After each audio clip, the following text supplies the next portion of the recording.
Greetings Guardians, my name is Bife here. So the latest exotic mission that got released led us to something that looks pretty mundane as far as exotics are concerned, but it's actually spooling up to be something pretty scary. Our new exotic from this mission is called Revision Zero, and at a first glance it just looks like a very upgraded Haka pulse rifle, 4-round burst and all. It just looks like an exotic that has a special alt-fire mode that's capable of turning barrier champions into barrier chumps. But there's a lot more to this exotic than meets the eye. Today we're going to explore it and talk about the things that are really interesting about it. In particular, part of the story that intersects with an interesting Guardian, and part of what they discovered that links it through ominous and subtle ways to darker forces. Here's the thing though, this exotic is going to have a story that evolves over time, much like the perks on the gun. I imagine this will be the first of several explorations into its story, and as a result, the stuff I'm saying here about Revision Zero, well, don't consider this to be the whole story. This is very much part 1, and that is where we're going to start. So how does Revision Zero's story begin? Well, it starts with our time in the Helm. After we have our conversation with Elsie at the holoprojector, we get a second pop-up from Anna Bray which actually gives us the text and quest for the mission for the exotic weapon. She says that she's been examining the records of Seraph Station and that she has found several references to something called Revision Zero. References to it seem to indicate that it was a weapon, but they are all heavily redacted in the Braytech archives, and any unredacted files were deleted entirely. As is pretty typical, we're told that we probably shouldn't let whatever this is fall into the hands of the House of Salvation, so with what limited information we have, we departed. When we completed our mission aboard the Seraph Station, we were able to recover something of value from it. We discovered the weapon of Anna Bray's reading, Revision Zero. This is a weapon that was clearly old, but it was also something that prompted a certain agent of the Hidden to reach out to us. You might not have known it from their name and identifier code, but this is a Guardian that we've definitely heard of that we're about to hear some text from. When we returned to Clovis Bray, we were greeted by the following supplementary text. A series of automated beeps emits from the dormant exo frame. On a nearby screen, a small prompt appears. Remote download initiated. A data uplink notification flashes in Ghost's eye. It's a message. Sorry for the bait and switch, mate. Needed to secure deliver this data. House Salvation is monitoring my long-range communications. I am Agent Fen092 of the Hidden, contacting you regarding your recent discovery aboard Seraph Station. I've reviewed our records and it would appear that there was a weapon Braytech was developing in conjunction with another contemporary corporation of the time, one of an unusual adaptive design. Now, the weapon you retrieved from the station is hundreds of years old and barely held together. That said, the Hidden have access to an artifact that may be able to draw out the secrets of the past within it. Would you kindly bring this weapon to Mars? For those of you who didn't put it together at first, this is, well, this is from Fenchurch. You know, Tess Everest's notorious uncle? Yeah, real quick side note on this, Fenchurch is a hidden agent, and that is indeed his hidden identifier number, which is the 3-number code that all hidden agents have. He is known as FEN092. And so, Fenchurch notes that we should bring the weapon to the relic on Mars where we first crafted the Enigma, our first glaive. The relic is known for being able to use the power of darkness to bring forth the memory of weapons via the psychic energy left behind in them if they contain deep sight resonance. This weapon frame just so happens to contain such resonance, and so we dismantle or experiment with the weapon in order to further unlock it, just like any other crafted weapon at the relic. Upon creating a new version of the weapon, Fenchurch gets in touch with us again, and it's here that he notices something totally remarkable when looking into the weapon. Take a listen to this. Ghost chirps and his eye flickers.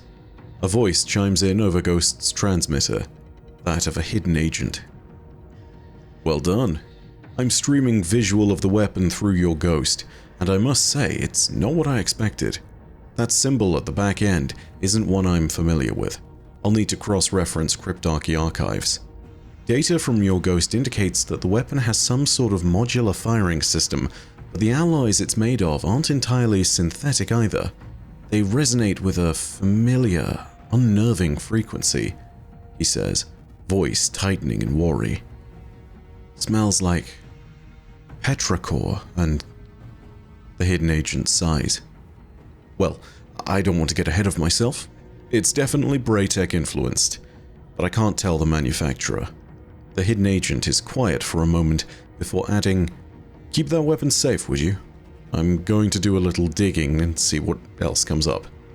Till then, mate." So, what exactly is Fenchurch afraid of? I don't know precisely what's going on, but there are a few little bits and pieces that are very subtle in that dialogue which could potentially hint to what's happening.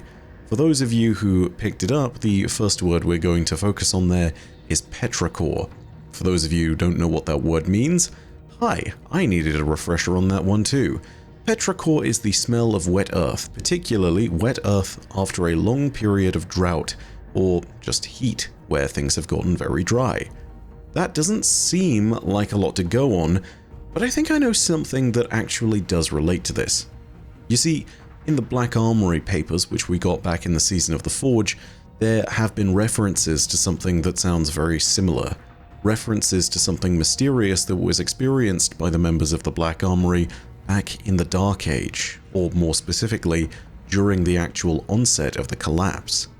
In journal entry 71 of the journals written by one of the three founders of the Black Armory, a certain Henrietta Miran, the following is stated.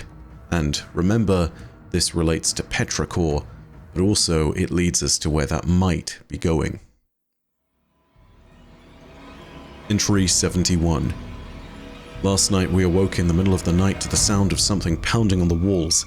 It roared and stomped and howled in frustration until it found the doors. They didn't hold. I never saw it. We were too occupied blindly firing around a corner.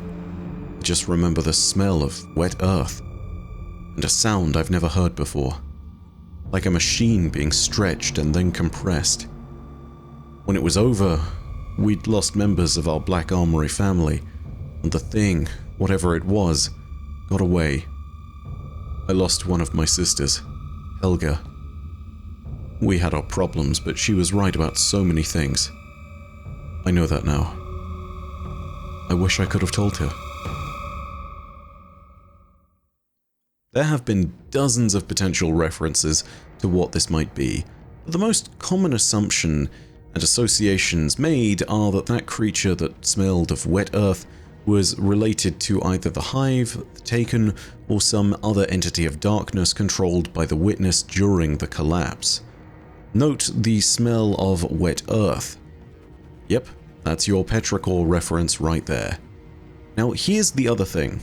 When examining it, Fenchurch stated that the alloys in the weapon weren't entirely synthetic, meaning that the weapon is at least partially biological in nature, or at least isn't synthetic in the sense that it's naturally occurring, one of the two. And again, keep in mind there is a difference and distinction there because you can have things that occur naturally that aren't technically alive. It'll be interesting to see which of those these is, but my bet is on the latter, that they are not technically alive, but do have that naturally occurring note to them. Even more obviously disturbing for those of you who've been tuned into the lore over the last year is this note of a strange, familiar frequency that the alloys resonate with. Yeah, there's a lot of key words there. Resonate being the most important of them. That is a keyword that relates to resonant energy, and indeed relates back to the darkness.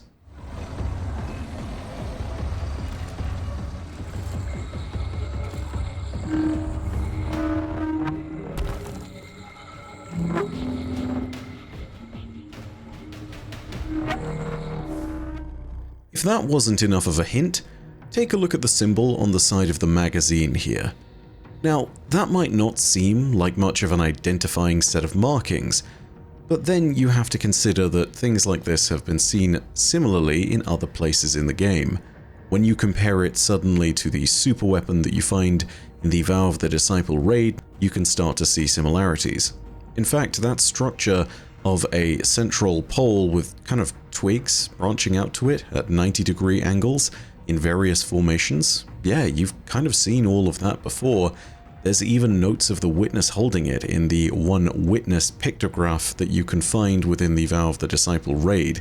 You know, the kind that would indicate that you need to shoot the witness symbol, or that the witness symbol was the one you were looking for.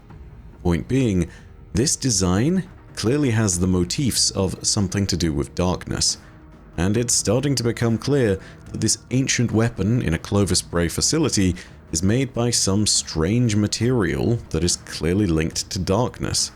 But what's even more troubling about this weapon is the stuff that's hinted at in its lore tab. It's only the first few of these notes that really relate to the weapon. The rest of them are more about the chronology of when this weapon was made.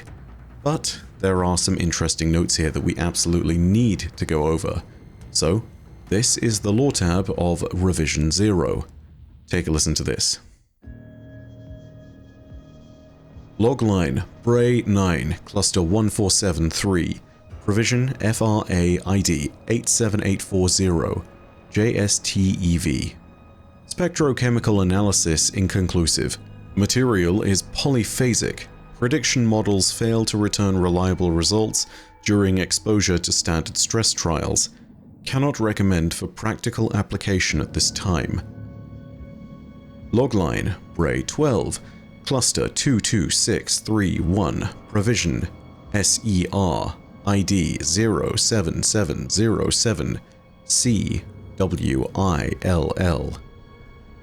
Per Alton's request, we've buried Stevenson's analysis and the reports from K1.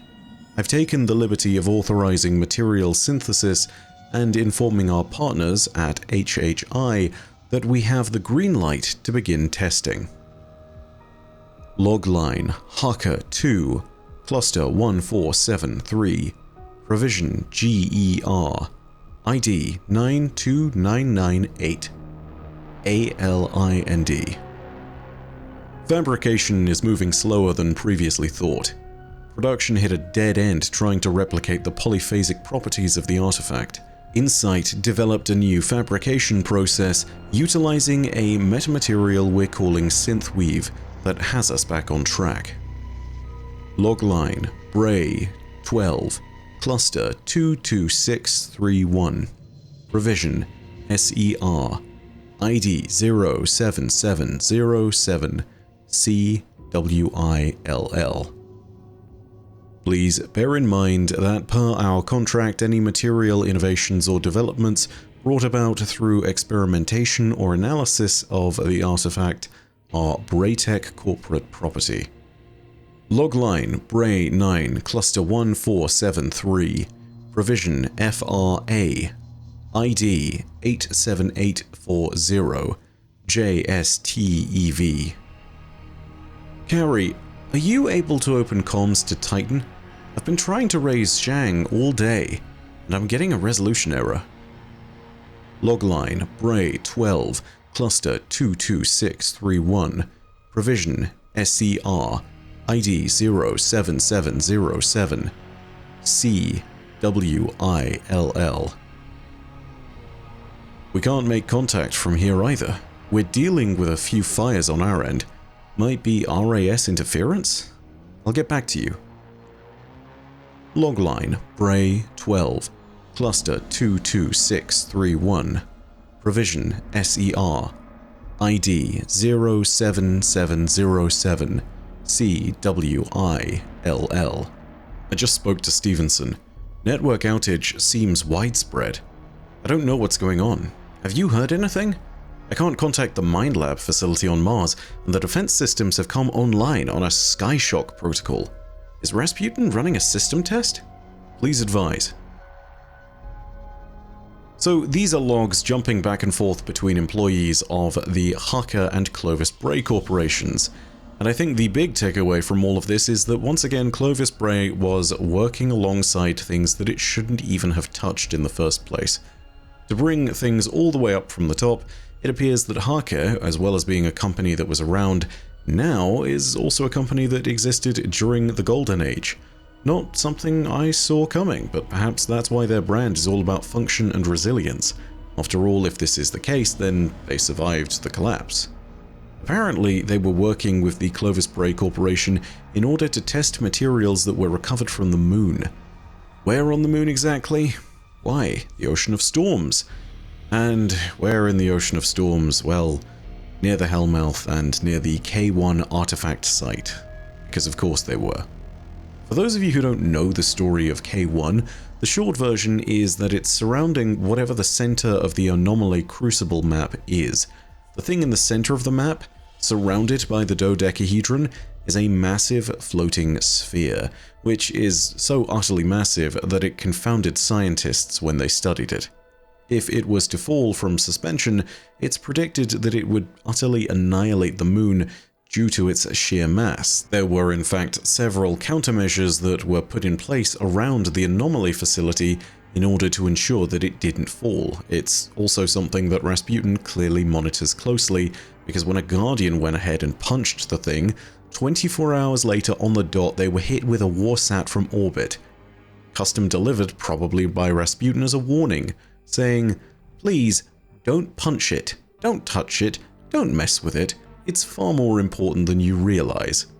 More importantly than all of this, though, is the fact that there was a clear connection between the K1 artifact and the pyramid on Luna, and there was also the fact that it slowly but surely drove all the researchers that studied it insane, to the point where the whole facility staff across all of K1's facilities turned up dead. K1 is also the thing that led Clovis Bray to Europa and helped him discover clarity. In other words, it's what led Clovis Bray to communing with the Witness and meeting with the ultimate voice behind the darkness. So we're using materials here from a darkness-infused artifact that has driven people insane and is so massive and dense that it is capable of taking out the moon. These materials are either natural or even potentially alive in nature. They are polyphasic, meaning that they're able to change state. What could possibly go wrong? Needless to say, we're just scratching the surface of this powerful weapons lore, and it seems clear that we'll learn more in the coming weeks. When we do, be sure to check back here. I will have more to say, but not till the new year. I'm going to cover some other topics while I take a break for the holidays. You guys will have a video every other day as normal, but it'll just be not as reactive to new story stuff. There is a lot of new stuff to cover still, and that's what we're going to be talking about, so don't worry, you're still getting your fair share of stuff from the season. But that's all from me for now, and if you did enjoy it and you want more of that Destiny content, go ahead and hit subscribe and the bell next to subscribe to turn on those email notifications.